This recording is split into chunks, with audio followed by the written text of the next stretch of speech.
The icy winds howled around us as we trudged through the snow-covered wasteland. The frozen moon, Glaris IV, was a desolate place, and the eerie landscape seemed to stretch endlessly under the pale, bluish light of its distant sun. My breath fogged up the inside of my helmet, and I glanced at my companion, Jenks, whose eyes sparkled with excitement despite the harsh conditions. The abandoned military base we were heading toward had been a source of mystery for decades, and we were about to uncover its secrets. "Remind me again why we're freezing our asses off on this ice ball?" Jenks grumbled, adjusting his thermal suit for the umpteenth time. I chuckled, because, my friend, this base holds secrets that could change everything. It was one of the last outposts before the Great Collapse. Who knows what kind of tech or information they left behind? Glaris V had been a strategic point during the interstellar wars, home to a top-secret military installation known only as Outpost Omega. After the wars ended, the base was abandoned, left to be swallowed by the unforgiving environment. Many had tried to explore it, but none had returned with anything more than frostbite and tall tales. "We've got our work cut out for us, Jenks. This place isn't just cold, it's downright hostile. Extreme temperatures, unstable ice fields, and who knows what kind of automated defenses might still be active. But if we can get in there, we might find something that could put us on the map." Jenks adjusted his visor, his face barely visible through the frost-covered glass. Yeah.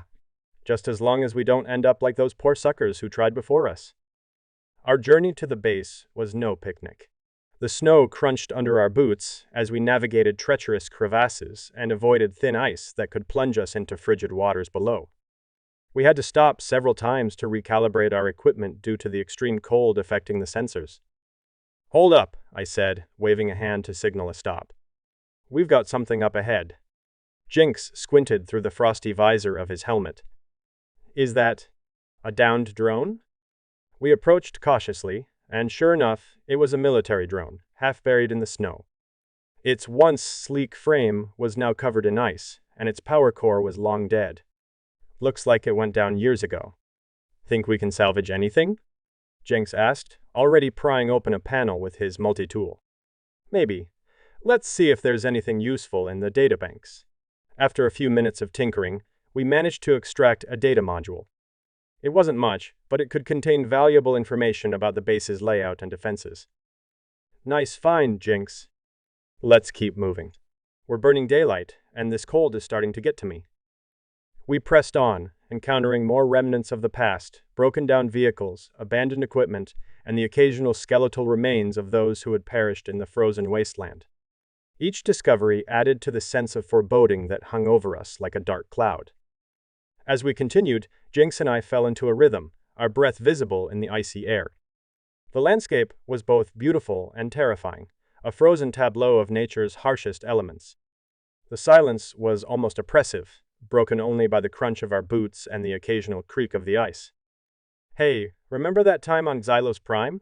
When we found that hidden cache of alien tech?" Jenks asked, trying to lighten the mood. "Yeah," I replied with a grin. "And we barely made it out alive when the locals decided they didn't want us poking around." Jenks laughed, the sound echoing eerily in the stillness. "Good times, man. Let's hope this trip is just as rewarding without the near-death part."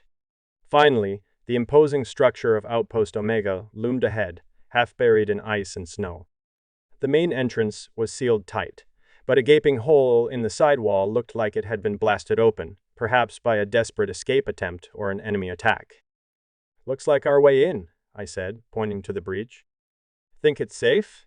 Jenks asked, eyeing the dark opening warily. "Only one way to find out."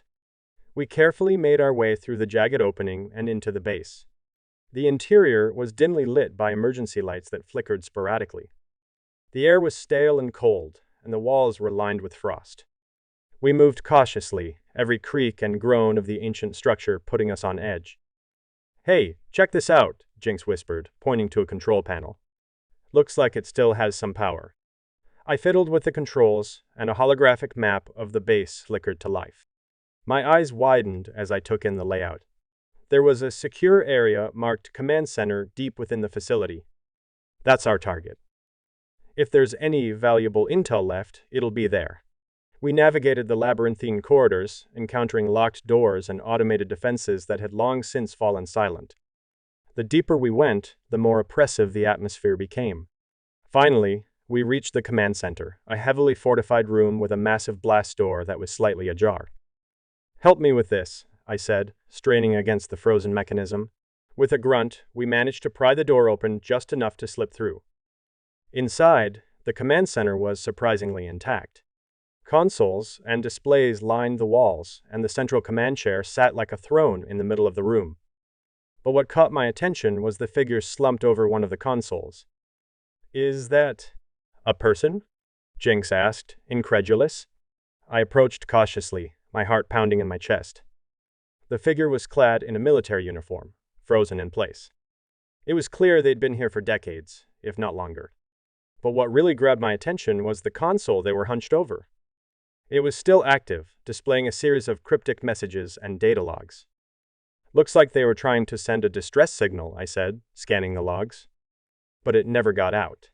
Jenks was already rummaging through the other consoles, his curiosity getting the better of him. "Hey, check this out. There's mention of a project called Eclipse. Ever heard of it?" I shook my head no, but it sounds important. "Download everything you can find. We need to get this back to the ship." As we gathered the data, the lights flickered again, and a low hum filled the room. Did you do that?" Jenks asked, looking around nervously. "No, I think something's waking up." We grabbed what we could and made a hasty retreat. As we exited the base, the ground shook and a distant rumble echoed through the icy landscape. "Let's get out of here before this place comes down on us," I urged, picking up the pace. Back at our ship, we quickly secured the data and prepared for takeoff. As the engines roared to life, I couldn't help but glance back at the base. Whatever secrets Outpost Omega held, they were now ours to uncover. "Well, that was something," Jenks said, slumping into his seat.